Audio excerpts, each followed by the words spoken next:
तो welcome friends, आप सभी का स्वागत है फिर से एक नए वीडियो के साथ।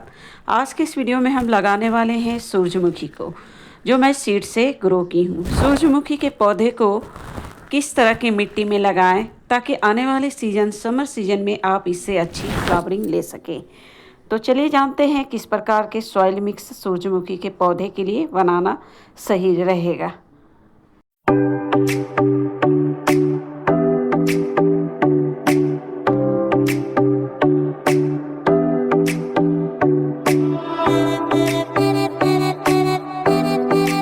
सबसे पहले हम खाद तैयार करेंगे जो मिट्टी में मिलाएंगे। तो यहाँ पर ले रखी हूँ 2 मुट्ठी के करीब ये पाउडर फॉर्म में सरसों की खली। अगर आपके पास पाउडर फॉर्म में नहीं है तो इसके जगह आप चाहें तो लिक्विड रूप में भी जब आप प्लांट रिपोर्ट कर लें तो उसके बाद आप डाल सकते हैं। और सरसों की खली के बराबर ही 2 मुट्ठी के करीब मिक्स की हूँ वर्मी कंपोस्ट, और 1 चम्मच के करीब इसमें मिक्स कर रही हूँ इप्सम साल्ट, जो गर्मियों के लिए बहुत ही फ़ायदेमंद साबित होंगे, प्लांट को हरियाली देने का काम करेंगे।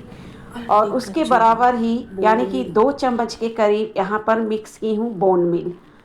और बस इन सभी को मिट्टी में आपको मिक्स कर देनी है, लेकिन एक काफ़ी नहीं होंगे। यहाँ पर आपको गर्मियों में मॉइस्चर के लिए आपको कोकोपीट का मिक्स करना बहुत ही ज़रूरी है।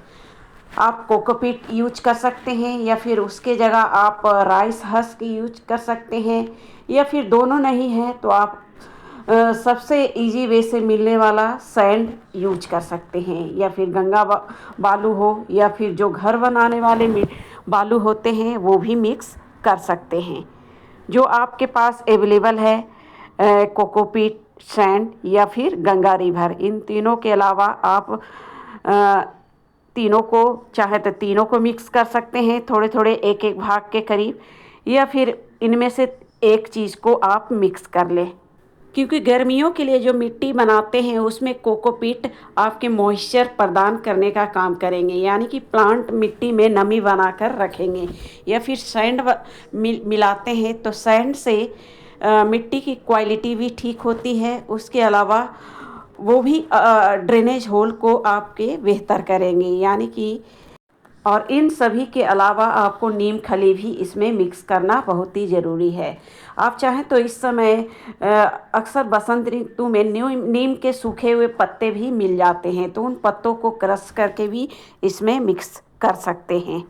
और ये जो मिट्टी मैं खाद मिलाई हूँ ये गमले की पुरानी मिट्टी है। जब भी आप गमले की पुरानी मिट्टी यूज कर रहे हैं तो कम से कम 1-2 दिन के लिए धूप में सुखा लें, क्योंकि उसमें फंगस वगैरह भी हो सकते हैं। धूप में सुखाने के बाद ही इन सभी खाद को मिक्स करें। तो यहाँ पर निकाल रही हूँ, ये देख रहे हैं मेरे सनफ्लावर के प्लांट जो मैं सीड से ही ग्रो की हूँ, और किस प्रकार से ग्रो की हूँ इसका शॉर्ट वीडियो आप लोगों के साथ शेयर कर चुकी हूँ, आप चाहें तो देख सकते हैं।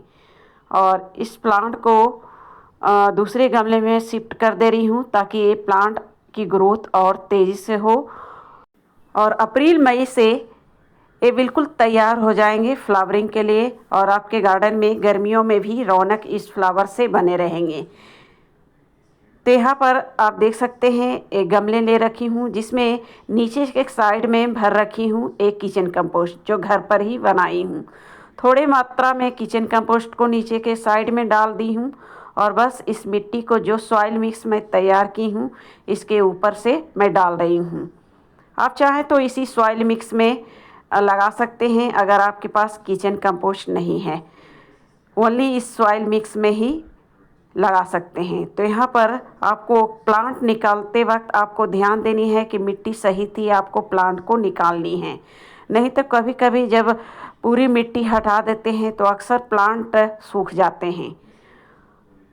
और इसे रखनी है 1 दिन के लिए, आप शेड एरिया में रख दें। आपको इवनिंग में रिपोर्ट करनी है, और सुबह में फिर आपको धूप, जहाँ पर धूप आती है 5 से 6 घंटे की, वहाँ पर इस प्लांट को रख सकते हैं। तो प्लांट मेरे लग चुके हैं, और भी कई सीडलिंग हैं, धीरे धीरे मैं इसी प्रकार से शिफ्ट कर दूँगी। तो फ्रेंड्स, इसी प्रकार से आप सनफ्लावर के लिए सॉइल मिक्स तैयार कर सकते हैं। तो मिलते हैं फिर नेक्स्ट वीडियो पर, तब तक के लिए धन्यवाद।